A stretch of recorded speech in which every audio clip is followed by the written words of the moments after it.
क्या क्वेश्चन है बेटा? तीन कॉर्नर्स है हमारे पास किसी ट्राइंगल के ए बी एंड सी। ए पे एक चार्ज पड़ा है 12 स्टैट कूलम, बी पे चार्ज पड़ा है -15 और सी पे जो चार्ज है वो है +20 स्टैट कूलम।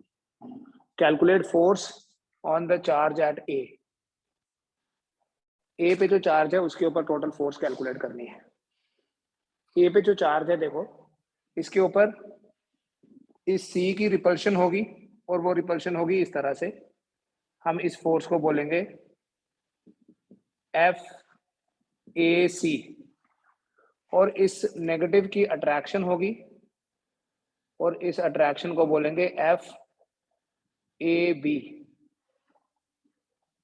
ठीक है, this is force on A due to B. ये नेगेटिव है, ये पॉजिटिव है, अट्रैक्ट करेगा। इन फोर्सेस का मैग्नीट्यूड कैसे पता करना है बेटा? ये सामने दिख रहे हैं कि ये स्टैट कूलम में और सेंटीमीटर में दिया है, तो हमें जरूरत ही नहीं है कूलम में और मीटर में चेंज करने की। हम सीजीएस सिस्टम में लगाएंगे। इन सीजीएस सिस्टम हमारे पास एफ का फॉर्मूला है simply Q1 into Q2/r²। I hope you remember this कि K का वैल्यू 1 होता है। इसलिए बेटा एफ ए बी का जो मैग्नीट्यूड होगा, इसका मैग्नीट्यूड होगा 15 into 12 divided by 3 square, that is 3 into 3, which means FAB will be equal to 3 5s are 15, so this will be 20 dynes.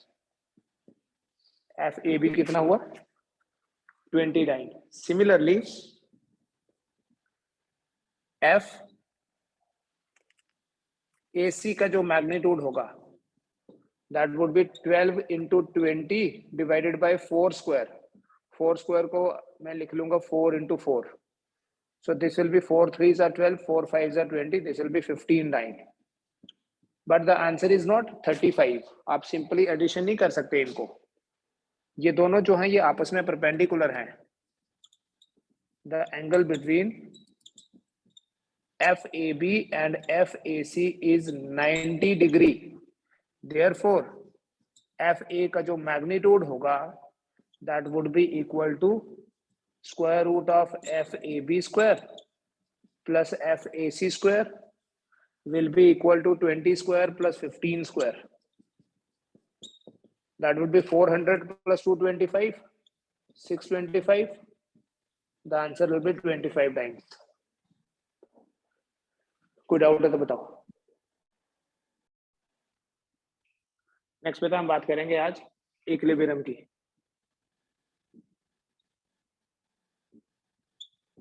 Equilibrium उस कंडीशन को, उस सिचुएशन को बोलते हैं when the net force acting on a particle is zero.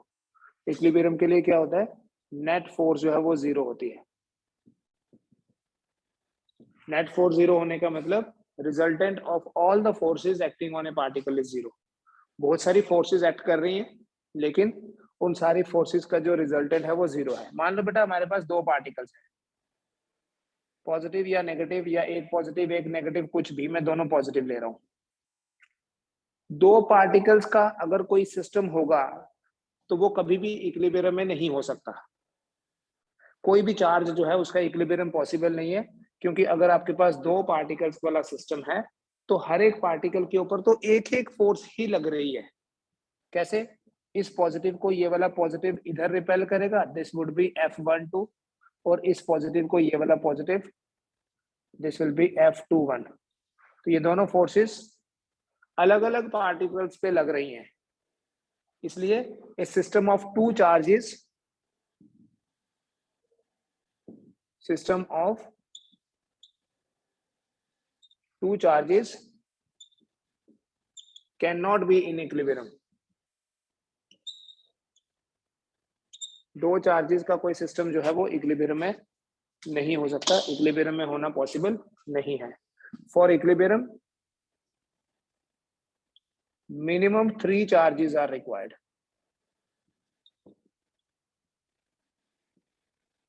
कम से कम 3 charges होने चाहिए। कम से कम 3 चार्जेस होंगे तो इक्विलिब्रियम पॉसिबल होगा।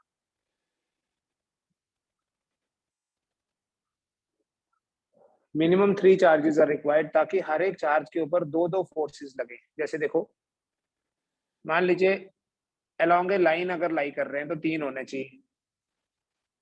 लेट मी से this is Q1, this is Q2, and यहाँ बीच में कोई Q रख दिया।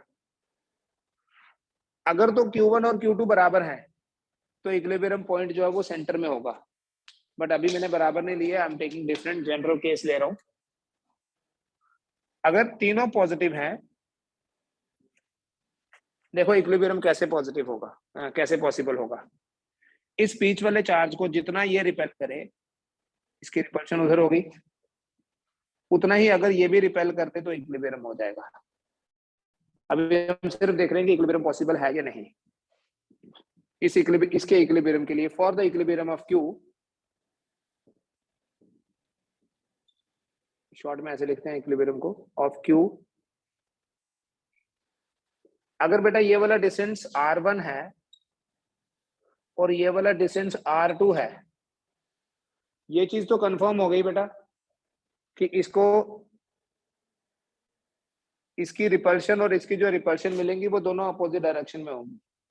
इमेजिन करो कि बीच वाला चार्ज अगर नेगेटिव की जगह, पॉजिटिव की जगह नेगेटिव Q होता, अगर नेगेटिव Q होगा तो क्या होगा, ये अट्रैक्ट करेगा, और अगर उतनी ही अट्रैक्शन दूसरे की भी हो, जितनी अट्रैक्शन इसकी है अगर उतनी ही अट्रैक्शन दूसरे की भी हो, तो तब भी इसका इक्विलिब्रियम पॉसिबल है ये।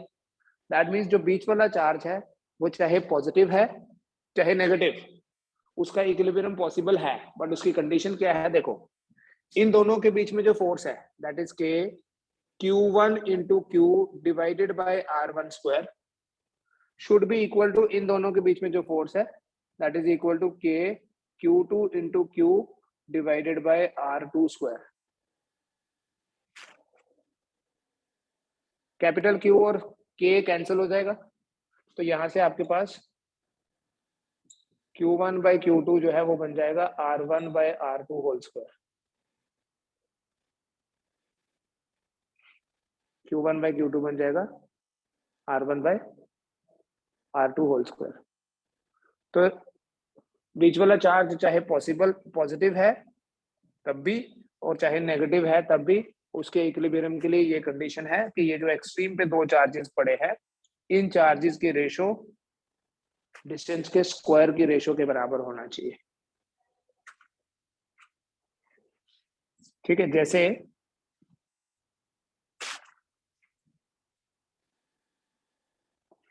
बेटा अगर ये एक चार्ज है 9e, ये एक चार्ज है E, इनके बीच का डिस्टेंस है 16 सेंटीमीटर, तो इक्विलिब्रियम कहां पर होगा,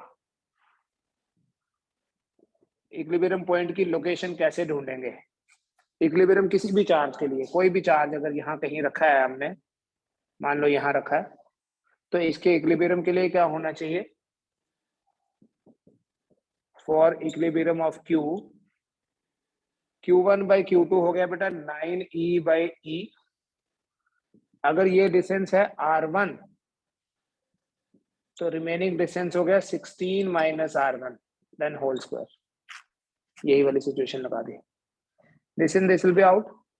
ये जो 9 है इसे आप लिख सकते हैं 3 square will be equal to R1 divided by 16 minus R1 square, square square दोनों तरफ से खत्म, so 3 is equal to R1 divided by 16 minus R1, cross multiply कर लोगे 48 minus 3 R1 is equal to R1।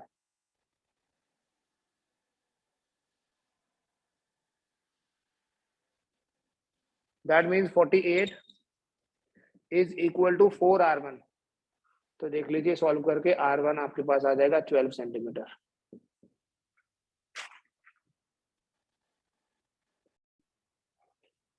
इसलिए बेटा अगर यहाँ से 12 सेंटीमीटर पे आपको इक्विलिब्रियम पॉइंट मिला तो दूसरे वाले चार्ज से वो 4 सेंटीमीटर दूर होगा, क्योंकि टोटल तो 16 है। इसका मतलब ये हुआ कि इक्विलिब्रियम पॉइंट हमेशा स्मॉलर चार्ज के ज्यादा क्लोज होता है। अगर तो दोनों चार्जेस का मैग्नीट्यूड बराबर हुआ तो इक्विलिब्रियम सेंटर में होगा, बट अगर दोनों चार्जेस का मैग्नीट्यूड बराबर नहीं है तो equilibrium point is more closer to the smaller charge.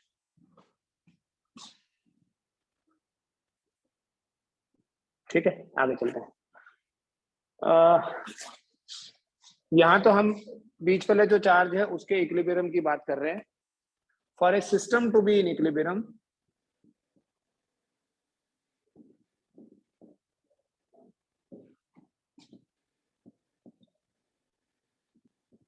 किसी सिस्टम के इक्विलिब्रियम में होने के लिए each charge should separately be in equilibrium. हर एक चार्ज जो है वो सेपरेटली इक्विलिब्रियम में होना चाहिए. Each charge should separately B in equilibrium. इसका मतलब देखो क्या है, ध्यान से समझना. मैं पहला केस लेता हूं. सपोज दो पॉजिटिव चार्जेस के बीच में, Q1 एंड Q2 के बीच में एक तीसरा चार्ज जो है वो भी पॉजिटिव है. ठीक है, तो ये पॉजिटिव इस पॉजिटिव को रिपेल करेगा इधर, ये पॉजिटिव इसे इधर रिपेल करेगा. तो अगर ये दोनों रिपल्शंस बराबर हुई, मैं बोल रहा हूं अगर बराबर हुई तो इक्विलिब्रियम होगा, नहीं बराबर हुई तो नहीं होगा. बट सबसे पहली चीज जो आपको नोट करनी है वो ये है कि दोनों की डायरेक्शन अपोजिट होनी चाहिए. फिर उसके बाद मैग्नीट्यूड की बात करेंगे. अगर आप पहले ही मैग्नीट्यूड पता कर लो और बाद में पता चले कि डायरेक्शन अपोजिट है ही नहीं, तो फिर अननेसेसरी कोई फायदा नहीं है वो करने का. ठीक है, जितनी रिपल्शन इस पॉजिटिव की होगी, अगर उतनी ही रिपल्शन इस पॉजिटिव की हो इसके ऊपर, तो इस वाले चार्ज का इक्विलिब्रियम जो है वो पॉसिबल है. एट द सेम टाइम इस पॉजिटिव को हर एक के ऊपर फोर्स लग रही है ना, हमने सुपरपोजिशन में पढ़ा. ये वाला जो पॉजिटिव है इस पॉजिटिव को इधर रिपेल कर रहा है, और ये वाला जो पॉजिटिव है ये भी इसे इधर ही रिपेल कर रहा है. सो दैट मीन्स इसका इक्विलिब्रियम पॉसिबल नहीं है. मैग्नीट्यूड की तो बात छेड़ेंगे ही नहीं, क्योंकि फोर्सेस तो सेम डायरेक्शन में है, तो कभी जीरो होगा ही नहीं. क्रॉस लगा दिया मैंने, इसका इक्विलिब्रियम पॉसिबल है, टिक लगा दिया. फिर इसकी बात करते हैं. ये पॉजिटिव इस पॉजिटिव को रिपेल करेगा, ये वाला इसे रिपेल करेगा, ये भी तो रिपेल ही करेगा. सो दैट मीन्स इसका भी इक्विलिब्रियम जो है वो पॉसिबल नहीं है. इसका मतलब ये हुआ कि अलोंग ए लाइन अगर सारे पॉजिटिव चार्जेस हैं तो जो एक्सट्रीम वाले हैं उनका तो इक्विलिब्रियम पॉसिबल नहीं होगा, लेकिन जो बीच में कहीं रखा होगा उसका तो पॉसिबल है. इन द सिमिलर वे, अगर मैं इन दोनों पॉजिटिव के बीच में एक नेगेटिव चार्ज रख लूं, दोनों पॉजिटिव के बीच में एक नेगेटिव चार्ज रख लूं, दोनों पॉजिटिव के बीच में एक नेगेटिव चार्ज रख लिया. अभी आपको ये बताया था कि इसका तो इक्विलिब्रियम होगा ही. इस नेगेटिव को ये वाला पॉजिटिव इधर अट्रैक्ट करेगा, वो वाला पॉजिटिव उधर अट्रैक्ट करेगा, तो हो सकता है इक्विलिब्रियम. इसकी बात करो, इस पॉजिटिव को ये वाला नेगेटिव इधर अट्रैक्ट करेगा और ये पॉजिटिव इधर अट्रैक्ट रिपेल करेगा. इसका भी पॉसिबल है, इसका भी पॉसिबल है. प्लस क्यू इस प्लस क्यू को रिपेल करेगा, माइनस क्यू इस प्लस क्यू को अट्रैक्ट करेगा, इसका भी पॉसिबल है. सो दैट मीन्स दो पॉजिटिव, अब आप अपने हिसाब से कंक्लूजन लिख सकते हैं. अगर तीनों सिमिलर होंगे तो बीच वाला तो इक्विलिब्रियम में हो सकता है, बट एक्सट्रीम वाले नहीं. बीच वाला नेगेटिव है, ये तो हो ही सकता है दोनों केसेस में, बट अभी इन दोनों का भी पॉसिबल है. कैसे पॉसिबल होगा? जितनी अट्रैक्शन इसकी है उतनी ही रिपल्शन अगर इसकी होगी तो ये भी इक्विलिब्रियम में होगा. ठीक है, ये दो केसेस हो गए. बट इन दोनों केसेस में सिर्फ ये नहीं देखना है आपने, मैं आपको इसमें इक्विलिब्रियम की टाइप्स भी बताऊंगा. सपोज करो बेटा, इस 1 की जो रिपल्शन यहां लगी थी वो है F1, 2 की जो रिपल्शन लगी थी वो है F2. तो अगर इक्विलिब्रियम हुआ तो F1 और F2 का मैग्नीट्यूड बराबर है. और ऐसे ही यहां बोल दूं, इस 1 की जो अट्रैक्शन थी वो है F1 और इस 2 की जो अट्रैक्शन थी वो है F2. इक्विलिब्रियम के लिए F1 और F2 दोनों बराबर ही होंगे. ठीक है, लेकिन सोचो कि अगर ये पॉइंट O है और यहाँ इक्विलिब्रियम है, अगर हम इस चार्ज को यहां से यहां शिफ्ट कर देते हैं थोड़ा सा, O से कहां ले जाएं, O से हम ले जाएं O डैश पे, तो बेटा इसकी रिपल्शन जो है, जो F1 थी इसकी रिपल्शन कम हो जाएगी और उसकी रिपल्शन बढ़ जाएगी. कैसे? जब O डैश इधर चूज किया है, इससे दूर हो गया, इससे दूर हो गया तो इसका डिस्टेंस बढ़ गया, डिस्टेंस बढ़ा तो रिपल्शन कम हो जाएगी। उसके पास हो गया, उसके पास हो गया तो उसकी रिपल्शन जो है वो बढ़ जाएगी। एक की रिपल्शन कम हो गई, दूसरे की रिपल्शन बढ़ गई, तो ओवरऑल क्या होगा, यहाँ ओ डैश पे इसकी रिपल्शन ज्यादा लगेगी, जिसके कारण ये वापस इधर आ जाएगा। अब ये वापस यहाँ आके रुकेगा या नहीं, that is another thing, but ये यहाँ कभी भी नहीं रुक सकता। अगर ये यहाँ पर इक्विलिब्रियम में था तो यहाँ कभी भी इक्विलिब्रियम में नहीं हो सकता, it will B repelled back. इसे बोलते हैं स्टेबल इक्विलिब्रियम। अब यही चीज यहाँ पर सोचो, ये O है, अगर मैं O से O डैश ले जाऊं यहाँ, तो क्या होगा बेटा, उसकी अट्रैक्शन बढ़ जाएगी, इसकी अट्रैक्शन कम हो जाएगी। जब Q2 की अट्रैक्शन बढ़ जाएगी तो वो कभी वापस नहीं आएगा, उसे बोलते हैं अनस्टेबल इक्विलिब्रियम। अब आप इसको नोट कर लो। देखो बेटा, स्टेबल इक्विलिब्रियम क्या होता है, मान लीजिए ये कोई बाउल है ऐसे,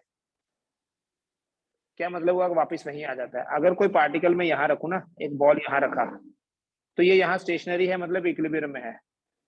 अगर मैं इसको यहाँ से थोड़ा डिस्प्लेस करके थोड़ा आगे ले जाऊं, तो क्या होगा, ये वापस इधर आने की कोशिश करेगा, ऊपर गया वापस आने की कोशिश करेगा, इसे बोलेंगे स्टेबल इक्विलिब्रियम। लेकिन अगर यही चीज ऐसे रखी होगी, यहाँ बाउल उल्टा करके यहाँ बॉल रख दूं, अब अगर मैं इसको यहाँ से डिस्प्लेस कर दूं, यहाँ से इसको डिस्टर्ब कर दूं, तो ये वापस कभी नहीं आएगा। तो वही चीज यहाँ भी है, यहाँ तो इक्विलिब्रियम में था, ये भी इक्विलिब्रियम है, ये भी इक्विलिब्रियम है। यहाँ से थोड़ा इधर ले गए तो टेंडेंसी है वापस आने की, so that is why this is called as stable equilibrium. और अगर यहाँ है तो ये कभी वापस नहीं आएगा, जब ये वापस नहीं आएगा तो अनस्टेबल इक्विलिब्रियम। ठीक है, तो दो पॉजिटिव के बीच में तीसरा वाला पॉजिटिव अगर होगा तो वो स्टेबल इक्विलिब्रियम में होगा, लेकिन अगर दो पॉजिटिव के बीच में एक नेगेटिव होगा तो अनस्टेबल। लेकिन यहाँ पर जब दो पॉजिटिव के बीच में एक तीसरा वाला भी पॉजिटिव है, तो पूरा सिस्टम इक्विलिब्रियम में नहीं हो सकता।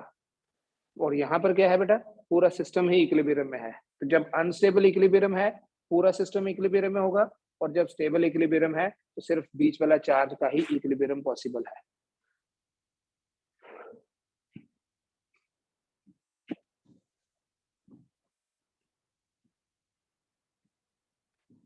उसके बाद देखो बेटा, सस्पेंडेड पार्टिकल्स की बात करते हैं। Equilibrium of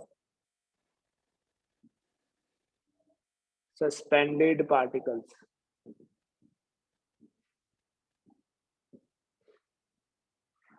equilibrium of suspended particles, मान लीजिए किसी रिजिड सपोर्ट से दो ऑब्जेक्ट्स जो हैं वो हैंग कर रहे हैं,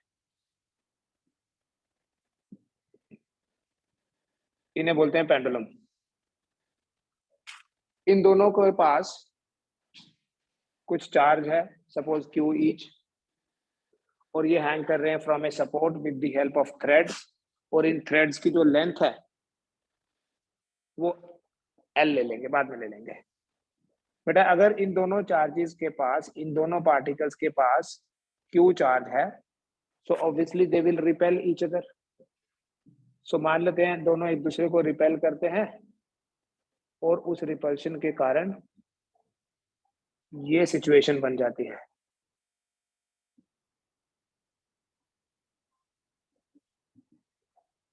ये सिचुएशन बन जाती है कि पार्टिकल्स इतने दूर चले गए। ये डिस्टेंस एज्यूम कर लो कि इन दोनों के बीच का जो इक्विलिब्रियम डिस्टेंस है वो है x। ठीक है, व्हाट इज x, हम ये बोलेंगे इट इज इक्विलिब्रियम डिस्टेंस।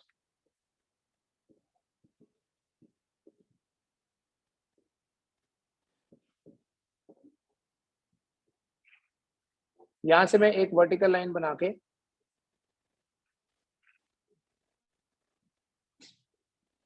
अगर ये दोनों एंगल्स चूज कर लूं, एंड इन दोनों एंगल्स को ले लूं ऐसे थीटा ईच,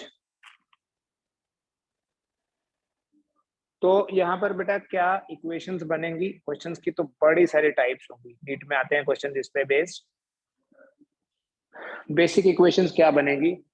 ये इक्विलिब्रियम सेपरेशन है, इक्विलिब्रियम डिस्टेंस मतलब इक्विलिब्रियम सेपरेशन। सिचुएशन समझ में आ गई? ये दो पेंडुलम हैंग कर रहे थे फ्रॉम ए सपोर्ट, चार्ज की वजह से दोनों एक दूसरे को रिपेल करते हुए इधर तक जाकर रुक गए। So this is the equilibrium spacing, equilibrium separation between them. अब इसमें क्या क्या पूछा जाएगा? इसमें ये पूछा जाएगा बताओ इस स्ट्रिंग में टेंशन कितनी है? आपको पता है बेटा स्ट्रिंग है तो टेंशन है, इस स्ट्रिंग में टेंशन कितनी है? आपको ये पूछा जाएगा कि ये थीटा कितना है, ठीक है, या ये डिस्टेंस कितना है एक्स। ये सारी चीजें हम कैसे एक्सप्रेस करते हैं, कैसे कैलकुलेट करते हैं। फॉर दैट हम ये देखेंगे कि किसी पार्टिकल के ऊपर जो डिफरेंट फोर्सेस लग रही हैं वो फोर्सेस क्या क्या हैं। इनका चार्ज क्यों दिया हुआ है? लेट अस सपोज कि इनका मास तो हमेशा ही होता है, mass of each is m। तो सबसे पहली जो फोर्स है वो तो है वेट, हमेशा ही होगी, और weight is always directed vertically downward, so this will be mg। इसके ऊपर जो फोर्स लग रही है, जो इलेक्ट्रोस्टैटिक फोर्स लग रही है वो F है, and that is in this direction. दो फोर्सेस हो गए बेटा, इसके अलावा तीसरी फोर्स कौन सी होगी? सोचो, इसके अलावा तीसरी फोर्स होगी इस स्ट्रिंग में जो टेंशन है। तो तीन फोर्सेस है, ये मिटा देता हूं। What is F? Electrostatic force. F is electrostatic force, and obviously that is repulsion.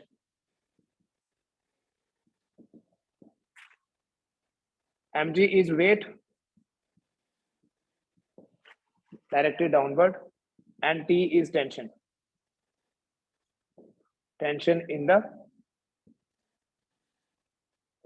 string. T क्या है? स्ट्रिंग में टेंशन है।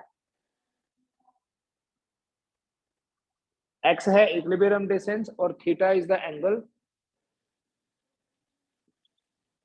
Made by the string with vertical. ये स्ट्रिंग वर्टिकल के साथ जो एंगल बनाएगी वो है एंगल थीटा। अगर ये टोटल थीटा लोगे तो ये θ/2 और ये θ/2 होगा, ठीक है, but will make the thing simpler. Total हमने 2 थीटा लेके ईच एंगल इज थीटा। अब कैसे इसको एनालाइज करें? आपने बेटा फ्री बॉडी डायग्राम का कॉन्सेप्ट पढ़ा हुआ सबने।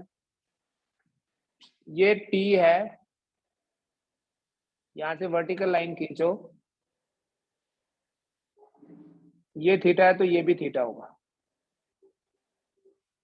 सो इस टेंशन का जो ऊपर की तरफ कंपोनेंट होगा वो होगा टी कॉस थीटा, और इधर की तरफ जो कंपोनेंट होगा वो होगा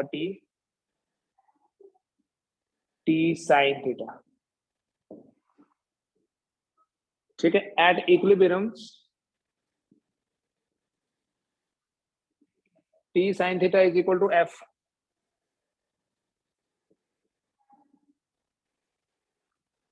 and T cos theta equals to mg।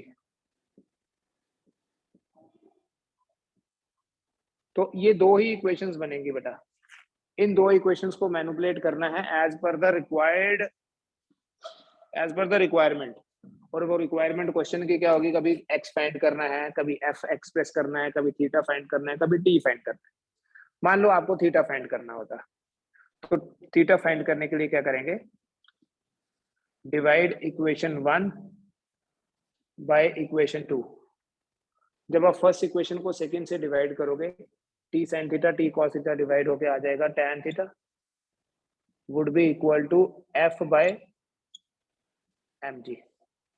We have this as equation number 3. पता चल गया? sin theta by cos theta will be tan and f by mg आ गया। दूसरा, अगर आपको ये पूछा जाता what is tension in the string, T find करने के लिए क्या करो? स्क्वायरिंग एंड एडिंग कर दो। स्क्वायरिंग एंड एडिंग 1 and 2, 1 और 2 इक्वेशन जो है इनका स्क्वायरिंग करके इनका एडिशन कर दो।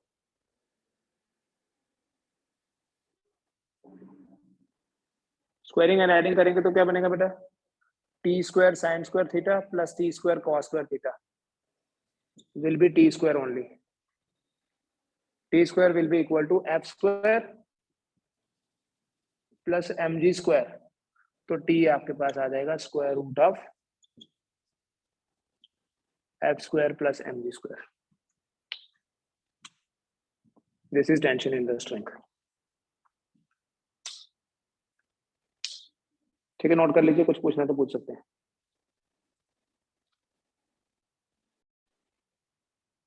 अब इसी को थोड़ा सा और एनालाइज करते हैं। देखो क्या आ गया बेटा, हमारे पास एक इंपॉर्टेंट फॉर्मूला बन गया यहाँ, tan theta is equal to f by mg.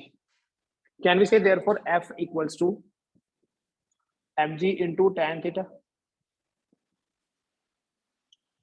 f equals to mg into tan theta. अब इसे एज ए ट्राइंगल एनालाइज करें।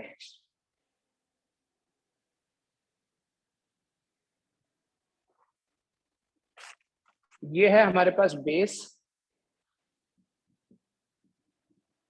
ये है परपेंडिकुलर और ये है हाइपोटेन्यूज। tan थीटा क्या होता है, मान लो इस स्ट्रिंग की जो लेंथ है वो L है, यहां था ना पहले, यहीं से ऐसे रिपल चला गया, तो tan थीटा जो होगा that would be equal to x by 2, that is perpendicular। x by 2 कैसे, टोटल x था, x by 2 divided by L। इसमें बेटा एक और स्पेशल केस आप याद रखना, if theta is small then जो tan थीटा है वो साइन थीटा के बराबर होता है। तो you can also write it as, ये भी L है तो ये भी L ही होगा, अगर थीटा स्मॉल है तो इन दैट केस आप यहाँ पर साइन थीटा भी बोल सकते हो। तो x by 2L हो गया, ये इतना पता चला। tan थीटा कितना हो गया, x by 2L।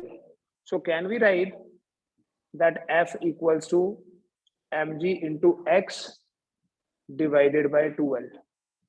अभी सपोज आपको क्वेश्चन ये पूछा जाए, what is relation between x and L,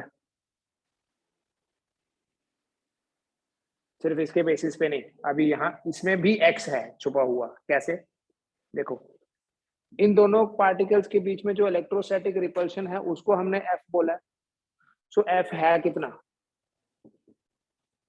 k q square by x square, और यहां से हमारे पास F कितना आ गया, mg x divided by 2L। सो अगर हम इन दोनों को इक्वेट कर लें, can we write mg x divided by 2L equals to k q square by x square। इस x square को इधर ले आओ, can we say mg into x cube equals to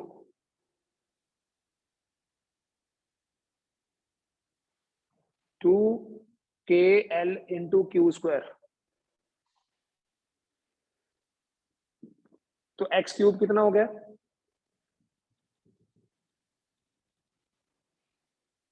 two kl into q square, 2kl into q square divided by mg।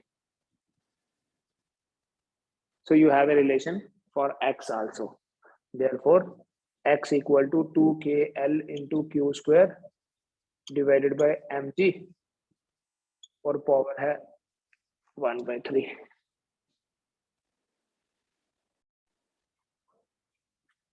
अभी बेटा इसी पे base हमारे पास एक क्वेश्चन है, ये इक्विलिब्रियम सेपरेशन है दो पेंडुलम्स के बीच, और एंगल जो है वो है 15 डिग्री, एयर में एंगल इज 15 डिग्री। ये भी एक प्रीवियस क्वेश्चन है, पहले आ चुका है एग्जाम में। अगर इस पूरे सेटअप को आप इसे बोल सकते हैं this is some experimental setup, इस पूरे सेटअप को किसी लिक्विड में डिप कर दिया, ये देखा कि लिक्विड में जो एंगल है वो भी 15 डिग्री ही आता है, एयर में भी एंगल 15 था और किसी मीडियम में भी एंगल 15 डिग्री ही है। तो क्वेश्चन ये है कि इस मीडियम का डाइलेक्ट्रिक कांस्टेंट कितना होगा, इस मीडियम का डाइलेक्ट्रिक कांस्टेंट कितना होगा। अब मीडियम में डालने से क्या चेंज आएगी, देखो यहां तो कंपैरेटिव है बेटा, ये एफ है और ये डब्ल्यू मान लेता हूं मैं, वेट mg की जगह मैं डब्ल्यू लिख दिया, तो क्या बोलेंगे बेटा एयर के लिए tan 15 कितना है, f बाय डब्ल्यू लिखूंगा, f बाय mg था। अब जब मीडियम में हमने डिप कर दिया एंगल तो 15 ही रहा, तो अभी मैं क्या लिखूंगा tan 15, दो चीजें और गिवन है मैं बताऊंगा, tan 15 कितना बनेगा f divided by W dash, f dash divided by W dash, क्योंकि जब हम मीडियम इंट्रोड्यूस करेंगे द फोर्स विल डिक्रीज। ठीक है, ये f डैश क्या है बेसिकली, ये f डैश तो f बाय k ही है, बट ये w डैश क्या है, effective weight in the medium. इस मीडियम में, इस लिक्विड में क्या होगा, इस वेट को अपोजिशन मिलेगी और वो अपोजिशन जो मिलेगी वो होगी बायएंड फोर्स। तो इसके अंदर कितना वेट हो जाएगा, it will be W minus F B.